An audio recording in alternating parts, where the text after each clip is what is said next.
Hey, what's up?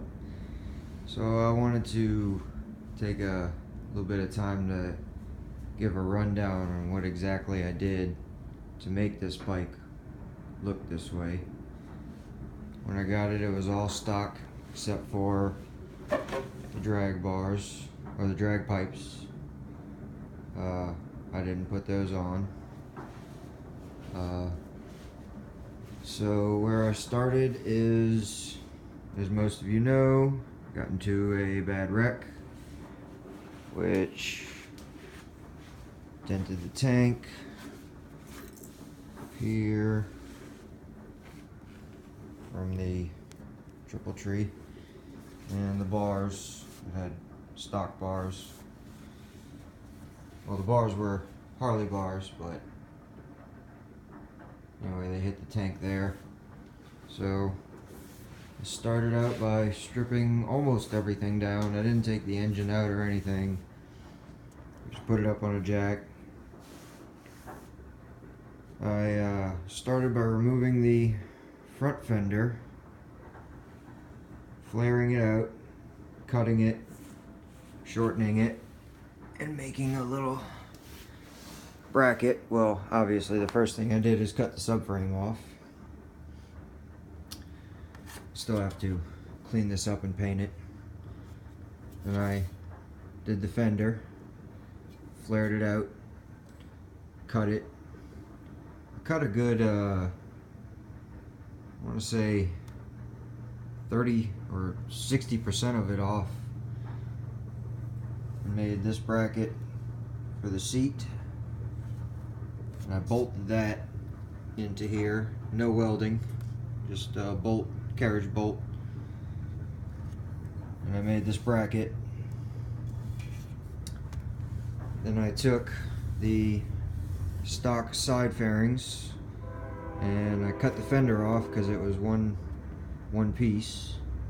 So I cut it back right here, and then took about good 1.75 inches off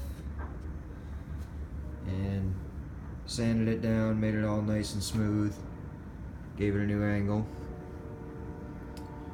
And then I made the seat, shaped that all out of one piece of aluminum, drilled everything, put the springs on there, put the lights in under the tank, got new tail light, which the plate's gonna go right under here. Got new rear LED turn signals with the resistors to make them flash. Keystone 1-inch bars, 28 inches wide, 12-degree back sweep, I think.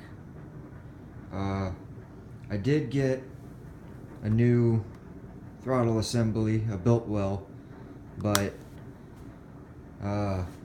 ended up the cables wouldn't fit, so I ended up retrofitting, do a little fabrication, a little cutting in here to make the Biltwell throttle tube go into the stock mechanism. Then got new shorty purple brake and clutch levers.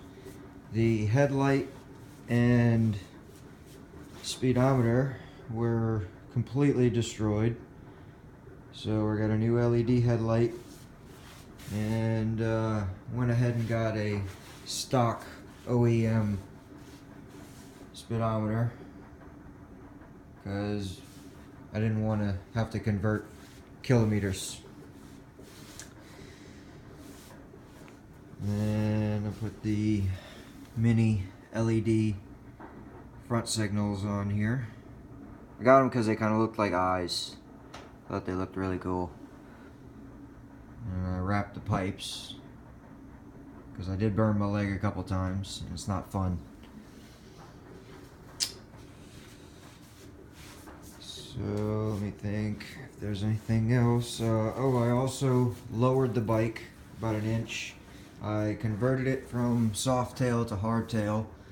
Kind of can't see from this angle, but I replaced the spring that ran through here and replaced it with 4 1/4-inch thick, 1-inch wide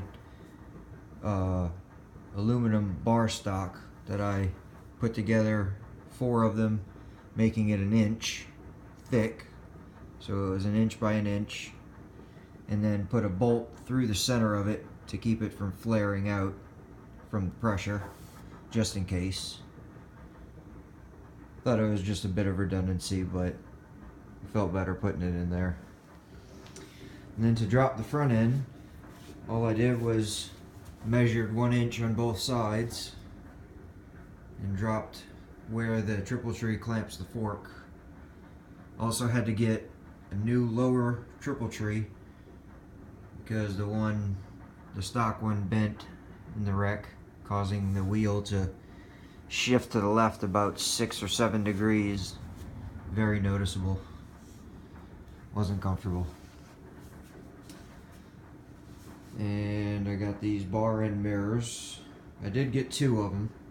I held off on putting the throttle side on because on this side I still have to cut the hole out right here. That's no problem, but the throttle assembly has only about a 1/4-inch hole in the end of it that I'd have to drill out to accept the new bar end mirror.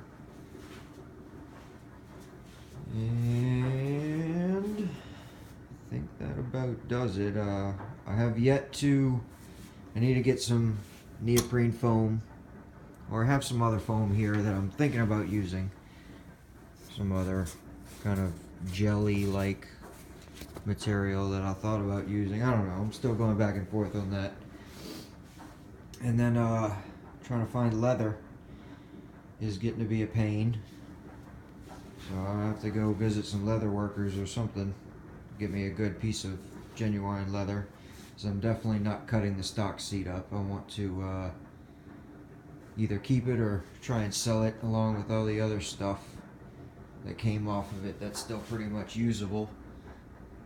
The subframe cage and the air filter box, and oh yeah, that is another thing I did. I took the air box out, get rid of that whole space, and I put these little pod filters on here.